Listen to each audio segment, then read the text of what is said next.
Hey, what is going on, everybody out there? This is Jakejames Lugo. Welcome to the channel and welcome to a brand new episode of JJ's One Man Podcast. Hopefully, you guys have been doing well. It's actually Sunday morning here at the time I'm recording this. And I just wanted to sit down, chat, have a little coffee, and just kind of discuss some things. Now, the big thing we're going to discuss for this episode, which might go a little bit longer than normal, is everything that's been going on with Masters of the Universe Revelation. Now, if you haven't yet seen this show at this current moment in time, definitely go watch it. It's on Netflix right now. It's 5 episodes. It's part 1 of the season, so technically it's not fully done yet. They're going to put part 2 sometime later in the year. I at least would hope, maybe towards the holiday season. But there's 5 episodes. Highly encourage that you watch them before you listen to this. Or if you don't care about spoilers and you just want to dive right into the conversation with me, then have at it. Chill out, sit around, grab your drink, because we're going to discuss some things. Now, I do have to preface all of this by saying I'm a big Masters of the Universe fan. I'm a longtime fan, and especially my family, it's like really deep into it, especially because my older brother was a big fan of Masters of the Universe going way back into the 80s show, and specifically with the toys and the comics that came with those toys. I actually have my entire collection of Masters of the Universe 80s toys with Castle Grayskull, with Snake Mountain, with a bunch of different vehicles and characters, like the entire cast. My older brother had the entire run of that show, and the comics that came with them, the little small booklets that had the Frazetta artwork, or at least artwork that looked like Frazetta. I'm pretty sure that it's not Frazetta himself, but they do look freaking awesome. The point is that I'm a longtime fan, and my family is longtime fans of this series, of this IP. And I was also a big fan of the 2000s reboot, which I thought was really good. I actually have the entire run on DVD. Now, the reason why I say that is because I have a lot of backstory with Masters of the Universe, and I feel like with the way that this show, He-Man, or not He-Man, it's really just Masters of the Universe Revelation, so they kind of made it a point to call it that. The way that this show was marketed and presented to a lot of people, including towards myself, was that this was a quote-unquote pseudo-spiritual sequel to the Funimation show, which is the original He-Man show from the 80s. And that's cool. It sounded like it was awesome. There was a lot of chatter back and forth with a lot of different places, including, obviously, what everybody knows now is the little video post that was done by Clownfish TV and Kevin Smith's back and forth and all this stuff that was on Twitter. When the trailer first came out, it was kind of cool. I was actually optimistic about it, and I was going to watch it, tune out all the noise from everything that was going on. But now that I've finally seen it, okay, this is what's disheartening. It's that this show was exactly what it was said it was going to be by other people outside of Kevin Smith, and it's highly disappointing. It's highly, as a fan that has watched this stuff that doesn't really care about all the crazy PC discussions slash really non-meaningful back and forths and the arguments that you see on social media. I just wanted to go into this show and see a good He-Man and Masters of the Universe show, or just Masters of the Universe show in general. This was done with the same studio that did Castlevania, who also did Blood of Zeus and is doing Devil May Cry soon, and even the new season of Castlevania that's coming up down the line. That studio, their artwork looks fantastic. And the action for this show, for what it's worth, looks pretty freaking good. The visual style of it, the way that characters are just rendered, it looks pretty awesome. But that's where my good stuff for the entire show ends. The story of this show, I feel like, is such a huge miss that I can't believe that a lot of different places that are reviewing Masters of the Universe Revelation are giving it 9s and 10s or 90s out of 100 or full 100s. It's just so baffling to me to see that if you know any iota of the previous iterations of Masters of the Universe, you would realize that this thing is so off base and so off the mark that it's wild. And what's sad too, and I have to talk about this because, Kevin Smith made this into a thing. Kevin Smith straight up lied to everybody. Straight up. Now, I understand that some people might disagree with me when I say that, but if you go back and look at all his statements and look at the way that he acted on Twitter, and you look at the way that he spoke about the show, and you look at what the show ended up becoming now that it's released, at least this first part, he straight up lied about a lot of things. And I can't begrudge anybody for feeling a little bit disrespected and a little bit hurt by that. He was the one that came out and said, along with other people, that this was going to be a show made for fans of the 80s show or have been longtime Masters of the Universe fans. And that's cool. That's very noble. That's awesome. I'm down with that. But how can you say that and make a lot of the decisions that you made in this show? That's the thing that I find absolutely weird. And it's almost film malpractice. or at least, franchise malpractice. I know that's not really a word, but it just feels that way. In the same vein that a lot of Star Wars fans were disrespected with some of the stuff that was going on with the Disney movies for the sequel trilogy, I could totally see the same thing in the parallels here for Masters of the Universe fans, or people that were fans of He-Man or fans of She-Ra or anything involving this universe.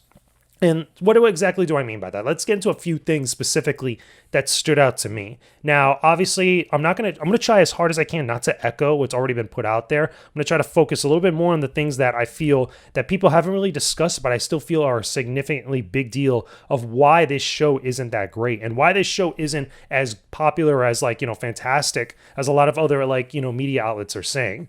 The biggest thing for me is just a lot of the decisions that certain characters make are not in line with their characters, with the legacy of their personalities and what they stand for and why they were made back in the day.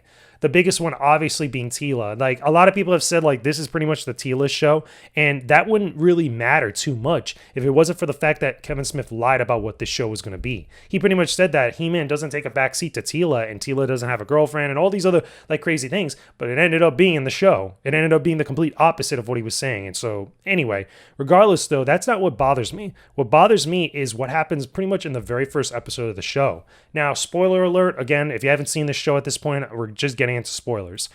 Teela has pretty much a shit fit when after post the final battle with Skeletor and He-Man and Teela and Evil Lyn, basically when He-Man saves the universe by splitting up the Power Sword, and he tries to stop Skeletor from obtaining the powers of Eternia, or the massive power of the Elders from inside of Castle Grayskull. When all that goes down and Adam is dead, Teela discovers that Adam is He-Man because she sees Cringer and she sees Adam transform back into his normal self.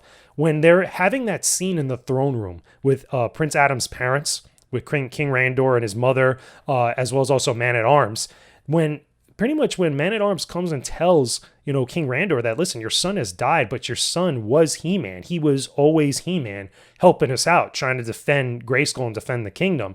Not only is it crazy the reaction that King Randor has, I think the only one out of that whole group there that has an authentic, legit and consistent reaction or emotion is his mother.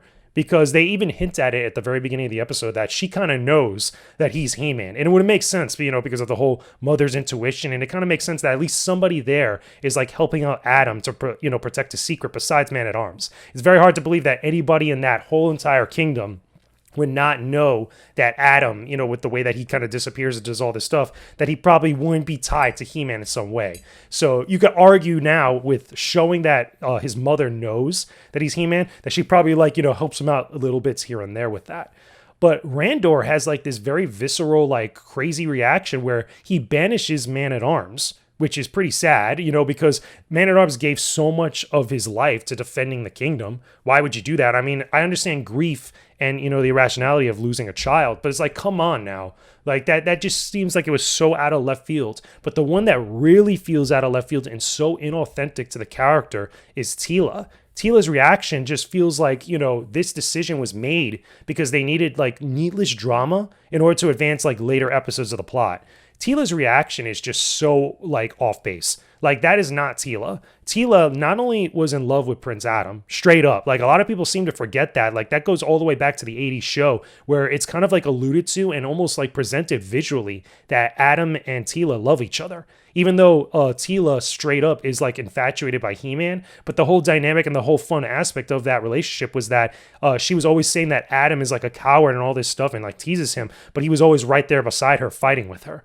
There's a beautiful aspect to that. And again, even in the 2000s show, they really present just a nice way of how much that young love is growing between them. There's even a scene I remember, and again, I don't remember the specifics of it, but I remember a scene of King Randor and Man-at-Arms looking at Teela and Adam train, and it's they're two fathers that are having a conversation watching their kids fall in love. And it's just that there's something about it that is just pretty awesome and very interesting. It's you don't necessarily even need to speak it, but you could show it and you feel it. And it was just something very, very, very, very interesting, I should say. But my point in bringing all that up and getting on that tangent is that Teela loved Adam. And it wasn't a relationship where they were just good friends. They were literally like, they grew up together. They grew up in the kingdom, and like he was her, she was his like one of his best friends, and that's how they grew to love each other. And her reaction to not just him dying, which I feel like there wasn't enough emotion behind that, when Adam literally died right in front of you and you found out he was He-Man. Like, if it was more in line with the character way back when, Tila would have been devastated. Tila would have been like, oh my God, like after all this time, I felt this way about him and said all these things, but he was always He-Man. He was there. He was always fighting with me. And now he's gone. Now he's dead, saving the universe. That's what that reaction should have been. She should have been really distraught. And that's what it should have been, the motivation for her to leave the kingdom, because of the grief that she's having from that. Strong woman character and the whole thing. I get that. But like, grief hits everybody pretty hard on certain stuff. And I feel like all of that was completely missed out. And instead, we got this reaction of like straight up anger because everybody lied to her about Adam's true identity as He-Man. That just seems so like somebody in the writer's room completely missed the mark, or completely told that to Kevin Smith and like nobody checked them. Like, it's just like really weird to me. Why would you be so upset in that moment when literally Adam's parents are right there? They just lost a child. And Man-at-Arms, your father, has to go and actually give that news with this secret, saying that not only is their child dead, but also that he was never a coward to begin with. He was always there. Like, and I keep going back to that because that's something that I feel like was not explored in this entire show for all the episodes. And again, I know I'm going a long time on this, but that was like something that was the most egregious like thing about it. And like when Tila leaves and like turns her back on Eternia, which I think is terrible, that's not what the character would do. But even the whole logic about turning her back on magic, when in so many other like episodes of the previous iterations of this universe, she's the sorcerer's daughter. She's Man-at-Arms and the sorcerer's daughter. And like, she's really connected to magic. So I get maybe they tried to throw in a little bit more drama with her like outlook and her perspective about magic, but Tila never really had a problem with magic at all in any of the other previous shows, and like not even in the comics and stuff, which the comics themselves, those old comics aren't really like too deep into the lore. Stuff really got fleshed out after the original 80s show, but even then it's like you're trying to argue to me that the daughter of the sorceress, who, again, has a real big connection to magic, is going to be one of those people that just all of a sudden randomly now just turns her back on all the magic in the world and like just doesn't give a damn after years of service fighting alongside He-Man / Prince Adam and Man-at-Arms for Eternia under King Randor. It's like, come on now. Like, this just seems like such a leap and like, step away of logic for what these characters are. Again, I understand this is a totally different interpretation of Masters of the Universe. This is a totally different run and somebody else's own take on these characters. But if you're going to market this show as a pseudo-spiritual continuation of the 80s show or previous iterations of He-Man, how can you like miss stuff like this? And then let me go back to Kevin Smith for a second, because again, I feel like a lot of the criticism that Kevin has been getting is justified. And honestly, from a lot of different people, it's maybe a little bit too harsh, but it's definitely justified, because you mean to tell me that like you're doing the show, you first say that you're not a fan of Masters of the Universe. You say that you weren't really that into the show. You weren't really into it as a kid or anything. Then you say you are. Then you come out again that you say that you're not. And then you say that you are when it's promo time for the Netflix show to get put out there. It's just like, well, come on, man. Like, everything from what I've seen in the show itself shows that you just did not do a lot of research, or that you didn't watch a lot of episodes. You probably watched many episodes of like the original show, the Funimation show specifically, here and there as this show was getting made, as this animation was being done. But as far as understanding the world, like, I just don't see it. Like, everything about this, like, even when you get into later episodes, and I want to touch on this later stuff now because I've been going on so long on the, like, just the first episode. Just in that episode alone, like, there's so much that fans will just have a big problem with. But, like, the rest of the show, man, like, it's just so all over the place. This is clearly Tila's show, and He-Man definitely takes a step back to everything else that's going on because he's dead for, like, 3 episodes. I think it's episode 3 or 4 that they go to Preternia and they actually find Adam. And even then, like, I got my own issues with that. But just the relationships between the different characters and seeing where the other masters are and where, what everybody's like mental state is like while this is all going on. Again, all the magic in Eternia is dying. All the magic in the universe is pretty much dying, which I think is a little weird to tie everything to the power sword. the power sword in of itself in the original show was really just to enable He-Man or whoever else that possessed it to enter Castle Grayskull and get those secrets of magic from the elders. That really was its purpose, and also as a weapon for He-Man to use. But it wasn't this thing that like binded the entire universe together. I think that's like such a weird stretch. I mean, it would have been a better argument if like a lot of that was tied to just that orb that Evil Lyn has inside the show, which is really the power of the elders that the sorceress gives to Evil Lyn to hold on to, because it's quote unquote withering and dying. It's like leaking out magic. Every time like Evil Lyn or somebody else uses a little bit of magic or does something with magic, it just kind of like starts to dim even more.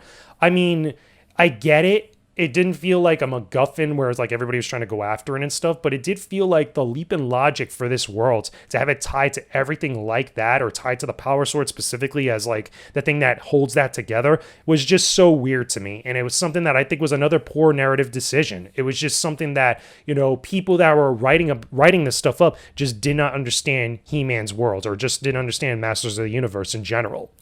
Now, the other thing too is the relationship between was it Teela and the other character, which again, I can't remember her name. I have to look this up even now, you know, with the different characters that appear in the show, because there's just so much, man. Like, I don't, here's the other big thing. While I'm looking this up, I will say this, you know, the character of Orko, okay, I never minded Orko. Orko was always the comedic relief, and it's just really crazy to see how he's a legacy character, and his death was meaningless. Like, this was spoiled for me by Kevin Smith, which I feel like is that somebody needs to put something in his NDAs or contracts. Was like, listen, don't go on a live stream or go on a video and spoil things about the show. Because he straight up spoiled Orko's death like way in advance before this show came out. And, you know, justifiably, a lot of people reacted the way they did. But even for me, that was trying to avoid spoilers as much as I could, that was just something I was like, oh, okay, I guess that, you know, they're really killing off these characters. So I knew about it going in. But when I finally saw it, it just felt so hollow. It felt so weird. It felt so kind of like whatever. And it was a damn shame how Orko, who's been around since the beginning, just kind of his death, like he just felt like he didn't need to die. He was fighting Scareglow, okay, right before they go to Preternia in one of the later episodes. And it feels like, you know, he was about to get his moment where like he's not a coward anymore. He's actually a very powerful magician, which he's always said in all the shows.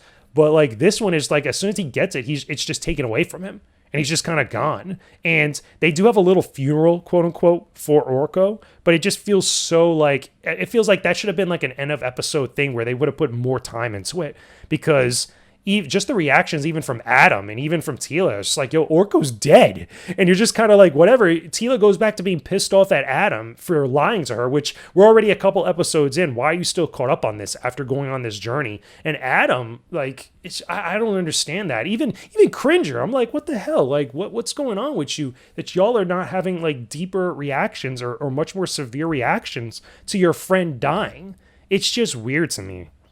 Okay, so the other one was Andra, okay, which is voiced by Tiffany Smith. That's Teela's friend, Andra. Apparently she was race-bended, but that doesn't really matter to me. I don't mind changes to characters happening and stuff, as long as it makes sense and as long as they contribute something else to the greater narrative. That doesn't matter to me. If anybody ever has like a problem with race bending on characters and stuff, go look at Nick Fury. Okay, go look at that iteration of Nick Fury, which was from the Ultimate Universe in Marvel. Originally, Nick Fury was white, but they made him dark-skinned in in the Ultimates, and it ended up being a really interesting change because there was all these other things that he was doing, you know, that were tied to his character and stuff, not necessarily just about his skin color. So it doesn't really matter to me about stuff like that. But what really did matter to me was the fact that Andra really didn't do much. She didn't really contribute anything. Her biggest thing and her only relevance, according to a lot of people, is that she's Teela's girlfriend. And they totally hint at that. They totally allude to that, which I feel was just so, again, a little bit out of character for Teela because she was so in love with He-Man in the original shows.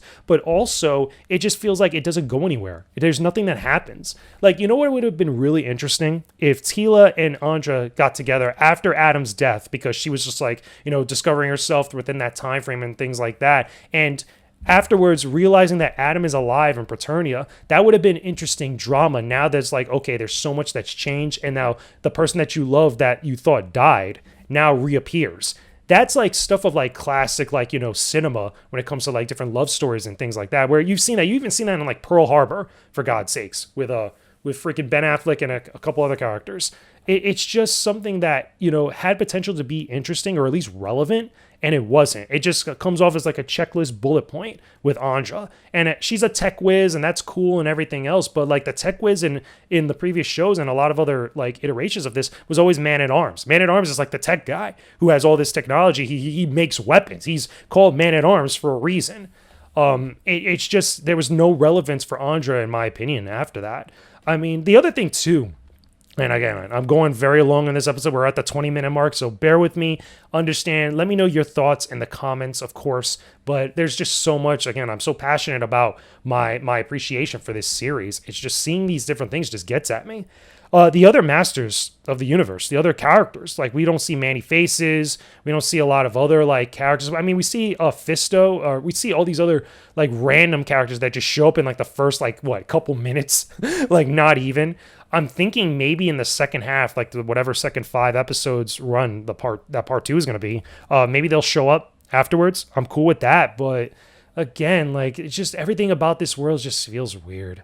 So the last thing I want to touch on, and then I'll kind of wrap this up because I've been going on for a while, the way that this ends. Okay, so we get Prince Adam back. They go to Preternia. They bring him back. He pretty much has to agree that if he leaves Preternia, which is like the Eternian, or at least Masters of the Universe equivalent of like Valhalla for people that have saved Eternia, that have like fought for Eternia and stuff. If he leaves, he can never come back if he dies again, which I'm fine with. I'm totally cool with that. I think that it was interesting for him to stay in his human form or his regular form while all of his like ancestors were in there, like they're powered up, like I have the power versions. That would have like said more about Adam's character, where he's a little bit more humble than the other characters. I think that the way that it was presented and the way that it was talked about outside of the show when it released was maybe a little disingenuous. Like they were trying to say one thing or another. The other thing too, going back to the queer baiting thing, is that I didn't see any of that stuff that people were mentioning about He-Man, where like him and Tila share a secret and stuff, like it's supposed to be an allegory for being homosexual and stuff. I didn't see that from Adam. I might be wrong. I have to go back and watch it and stuff. But again, if it's just there and it's just kind of like lingering whatever and it serves no purpose, why even have that? It just seems like it's not in line with the character's previous iterations, but it's also not in line with the story I guess you're trying to tell. It just feels a little bit, again, used as a check mark, as a checkbox for all this list of stuff to go into this show. It's just weird. But the one main thing I do want to touch on is the ending. So the way that this plays out, I think was stupid. I think that there was stuff that was like, we got like these ham-fisted answers for other characters, because if Prince Adam is alive in Preternia, or at least he was transferred over to Preternia, the entire time during those episodes we're asking ourselves is like, what happened to Skeletor? Did he like go to the Eternian equivalent of hell, or like did he like do something prior to it? And it turns out that he actually hid himself in Evil Lynn's staff. Which Evil Lynn, I'm not too keen, or at least, I don't have much to complain about Evil Lynn. I thought she was fine for what she was. Even her voice actress was pretty good. But this reasoning that Skeletor, like at the last second, right when Adam died, he put himself inside Evil Lynn's staff. We get no explanation of how he did that. We get no showing of like when that actually occurs. There's no like flashback or anything. It's just kind of just glanced over, and we just got to accept it. It's just okay, like, and at the last second, right before Adam turns into He-Man to help everything like go back to normal, Skeletor stabs him in the back with his staff, and it looks like they look like they're gonna kill Prince Adam again, which I hope not. That would really suck. But just the way that everything happens, like nobody saw this happen. Like Tila didn't scream out no, or nobody like noticed that Skeletor just appeared right behind him or something. It was just really, really weird. Again, a lot of weirdness going with the show. I keep saying that, but it's so true. And the other thing too, I do want to mention about Evil Lynn, she's the one that seems like she's the most realist towards her character and her iterations in the past, where she's like doing things for her own motivations. She works with the sorceress in order to kind of gather everybody together and go on this journey to restore magic to Eternia. That makes sense to me. Even her turn at the very end when Skeletor shows back up and she's like, oh, well, I was starting to like you guys. I'm going to go back to Skeletor. That made sense to me. A lot of people said it was jarring. I didn't think so, because that's something that Evil Lynn would do. Evil Lyn would like, okay, like I guess my master, my partner in crime over here is back and he's alive and kicking, and he's the most powerful person in the room right now. So I'm just gonna go on his side because he seems like he's gonna be the one that wins. Like that makes sense to me. That's in line with Evil Lyn's character. It ends up being at the end of part 1 that Prince Adam is on the ground, he's stabbed. Skeletor says the famous words like "I have the power," and he ends up getting the power of Grayskull, or the power of Eternia. And this is weird too, right? Oh my god. Like this is weird because there was never a thing in the previous iterations of the show where Skeletor would say something like that and get the power of Grayskull. It sounded like and it felt like it was a little bit more complicated than that, because any time that he faced He-Man, he could have just grabbed the sword and just said that and then gotten that power. It's just really dumb to me. It just feels like it would have been more interesting if he had his staff and everything else where he blended it together and just used his magic to change not only Grayskull, but also, not only himself, I should say, because he ends up becoming like Super Skeletor, but changes Grayskull or the entire area of Eternia around him. That would have been much more like interesting and much more true to what Skeletor would probably do. But just him just saying, "I have the power," or the famous quote unquote words of that, it's another thing that feels like it was written by someone who just doesn't understand Masters of the Universe, where it just feels like it's just straight like surface level stuff in order to gain this power like that. But anyway, that's how it ends, on a cliffhanger where stuff is going down. Am I going to see part 2 of this show of Masters of the Universe Revelation? Yes. Only because I'm a fan of the franchise and because I want to see it through so I can have my full opinion about it. But to say that I'm disappointed would be a massive understatement with this show. I feel like a lot of the talk around it was unneeded. It was unnecessary. A lot of it is Kevin Smith's doing. It's entirely his fault with telling people one thing and having things end up another. I think it was a shame how he acted afterwards when the show came out now, since the show's only been out for a couple days, I want to say. But his reaction to the fans, like reacting to him and reacting to the show, I think is terrible. For a guy that markets himself as like a big ally or a fan to a lot of geekdom and a lot of fandoms out there, just coming out and saying that people are fake fans or people are being toxic and all this other stuff, and not really kind of like, showing a little empathy and showing a little bit of humility. And just also understanding where fans are going to react to like the far extremes of stuff. It feels like he was just like really doing this stuff for the sake of something else. And it's a shame to say that because that's not really what Kevin Smith is or who Kevin Smith is. That's not really something that I've seen in the past that Kevin Smith does. But, I could be wrong. Either way, though, back on the show and away from that nonsense, I feel like this isn't really worth your time. If you're not a fan of Masters of the Universe, you might find something from it, specifically the animation, which I think looks good. But as far as story stuff, there's no real reason to watch this. It's just so out of line in comparison to the previous iterations of He-Man or the version of He-Man, the Funimation show, of which is trying to be a spiritual sequel to. It's just so far removed from it in a lot of instances, and a lot of different attributes of it. It's just so all over the place. So I would say just skip over it. Maybe watch part 2 if you've already seen part 1 like I'm going to do. But if you haven't seen part 1, then there's no reason for you to see it. That being said, however, those are just my thoughts about Masters of the Universe Revelation. I know this was a long-winded episode of JJ's One Man Podcast, but I'm curious to know what your guys' thoughts are. If you've seen the show as of yet, or if you're planning on watching it, tell me about that stuff down below in the comments section. Let me know some of your favorite characters, some of the things that you liked or disliked about this show if you've seen it already. Don't forget to leave a like on this video, subscribe to my channel as well, and join my Discord. I'm going to put my link to the Discord in the, down below in the comment section and also in the description box below. Join up with it. There's a whole section that talk about movies and TV shows and anime where you could talk about Masters of the Universe Revelation. There's also a lot of gaming stuff to talk about and a whole bunch of other cool chats with a great community of people that I have now on Discord. There's over 130 people in there that just love talking games and geek culture and all this type of stuff. So come check it out. Come hang out with us. With that being said, I will talk to all of you again very soon. Peace out and stay epic, everybody.